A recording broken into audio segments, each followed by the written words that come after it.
Hello বন্ধুরা, good afternoon, শুভ দুপুর। কী করছো সবাই? দেখো আজকের আমি দুপুরের খাবার নিয়ে চলে এসেছি, তবে আজকের একটু দেরি হয়ে গেছে ফ্রেন্ডসরা। তো কেননা একটু কাজও ছিল, তারপর মাও সকালে মর্নিংয়ে একটু অন্য কিছু খাবার খেয়েছে, যার জন্য লেট করেই খাবারটা দিয়েছি।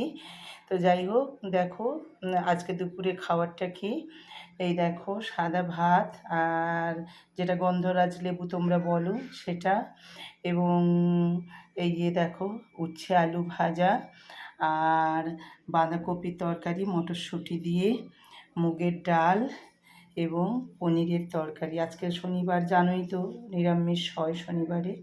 তো যাই হোক, আর এইটা স্পেশাল বলার কারণ এটা হচ্ছে বন্ধুরা একটা দারুণ রেসিপি আমি তৈরি করেছি, আমি পরে ছাড়বো, তো এখন বলেই নেই যখন দেখিয়েছি। এটা হচ্ছে কাঁঠাল বীজ, তো জানো তোমরা কাঁঠাল বীজ, বাদাম এবং নারকেল দিয়ে, রসুন, কাঁচা লঙ্কা, সব কিছু করে আমি রেসিপিটা দেখাবো তোমাদের। তো যেগুলো মিক্সড আছে সেগুলোই বলে দিলাম। এগুলো সব শিলে বেটে আমি রেডি করেছি। তো আমি রেসিপিটা যখন ছাড়বো তোমরা অবশ্যই দেখে নিও, খুব সুস্বাদু একটা জিনিস। তো চলো, এই হচ্ছে আজকে দুপুরের খাবার। তোমরা কে কী খেয়েছো অবশ্যই কমেন্ট করে জানিও, আর আমার খাবারগুলো তোমাদের কেমন লাগছে অবশ্যই জানিও। তোমাদের সাপোর্টই আমার দরকার খুবইভাবে চলার পথে।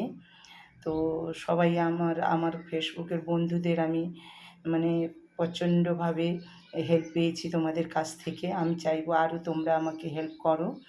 তো যাই হোক, এই বলেই রাখছি, তোমরাও খাওয়া দাওয়া করো। তো টাটা।